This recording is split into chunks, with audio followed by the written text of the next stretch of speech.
열차 안에서 법을 어겨 철도특별사법경찰대의 수사를 받은 공무원이 최근 5년간 50여 명에 이르는 걸로 파악됐습니다. 3명 가운데 1명꼴은 불법 촬영이나 성추행 등 성범죄를 저질러서 기소됐지만 정작 소속 기관의 징계는 감봉에 그친 경우가 허다했습니다. 보도에 윤혜리 기자입니다. 오송과 서울을 오가는 고속열차가 정차하는 수서역. 지난 7월 이곳에서 기획재정부 국장급 공무원이 공연 음란 혐의로 철도 특별사법경찰대에 체포됐습니다. 술에 취한 채로 자신의 신체 부위 일부를 노출하자 같은 칸에 있던 승객들이 신고한 겁니다.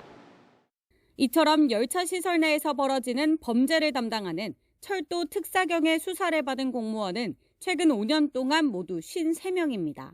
매년 10명꼴인 셈입니다. 이 가운데 3명 가운데 1명꼴인 18명은 옆자리 승객을 추행하거나 신체 부위를 몰래 촬영한 혐의 등 성범죄로 기소됐습니다. 시와 구청 공무원이 가장 많았고 군인과 경찰, 부처 공무원까지 다양했습니다. 특히 아이들 교육을 담당하는 교사가 아동 등을 상대로 성추행을 저질러 수사를 받은 건도 3건이나 있었습니다. 하지만 소속 기관에서 내린 처벌은 솜방망이에 그치거나 수사 현황 자체를 파악하지 못한 경우도 허다했습니다. 지난 2019년 KTX에서 옆자리 승객을 추행한 법원 공무원이 받은 처분은 벌금 80만 원과 감봉 3개월에 그쳤고 현재도 같은 법원에 다니는 것으로 확인됐습니다.